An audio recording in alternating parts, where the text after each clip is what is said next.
want to talk to you about Pennsylvania politics, which is why you were on today. It's amazing, though, that only a month ago that an assassination attempt on a former president took place in that state. And I know that we're still investigating. We're certainly still covering it, but there's so much that's happened since then. I mean, I don't think we've ever seen a month in politics like this. Absolutely not. And actually, I am from Butler, so was there last weekend. Yes. And exactly what the Congresswoman was saying is the fact, and know the area where the shooting took place, the fact that that was able to happen and just the complete downfall of our security is something I just don't understand. And my background's Homeland Security as well. So I have a lot to talk about on that subject, but I will get to the political side of it. As I said last weekend when I was in the western part of the state and in the central part of the state, it's just 100% Trump country. And he is still ahead in the poll by like 0.2% collectively, but that's going to change, obviously, over the next couple months. But one of the things that he needs to do in Pennsylvania, and it's the only way to win as a Republican these days, is to really drive out the vote in central and western part of the state. If you don't, you can't defend the eastern part of the state and the 5 counties that surround Philadelphia and the sheer number of voters that will come out, and especially they will come out now. For Kamala, you have a lot of women that are energized that weren't before for Biden that will definitely come out and vote for her that maybe would, sit on their hands before. Yeah, that's Chester County and Bucks County, Montgomery County, right around Philadelphia Delaware County, but even going up Delaware County a little bit more to Lackawanna and Northampton, which goes back and forth, Lehigh County. Those places are really, really interesting to watch. But to your point, I mean, we always use the old James Carville joke that it's, Philly in the east and Pittsburgh in the west and Alabama in the middle with all the red in Pennsylvania. This area, with the exception of Pittsburgh, Allegheny County, that is all Trump, right? All Trump. So, but there's not as many people. But turning them out there, what would you say? I mean, that's why if Kamala Harris doesn't win Pennsylvania, she's probably, not definitely, but probably not going to be president. It's as close as you can get, do you think, or she has an advantage?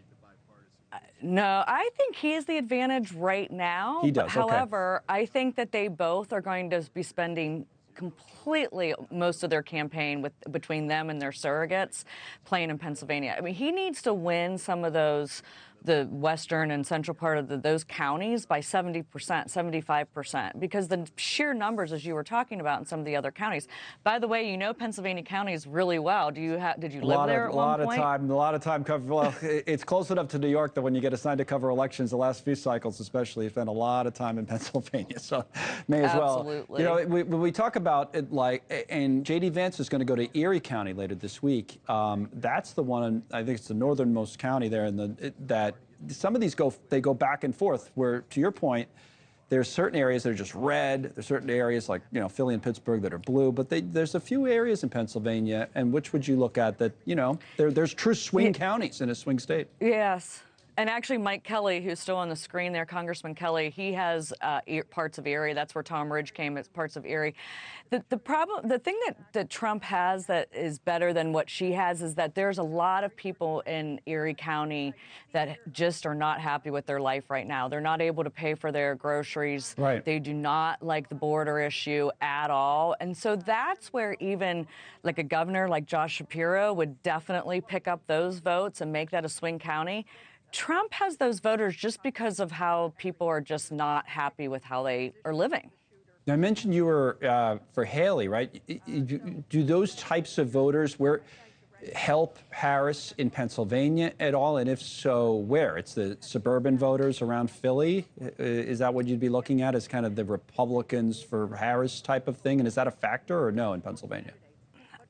A lot of the women that I was speaking about earlier that were supportive of Nikki in those 5 county areas outside of Philadelphia, I think that if she was on the ticket or even vice president on the ticket, that they would probably, the ones that are more conservative that also believe in security, that also believe in national security in regards to our border, they probably would have gone for Nikki. I don't know if he can get them or not right now. It'll be very interesting to see, especially how the vice president is campaigning right now more towards the middle than her old policies or the policies that she was the first when she ran for president.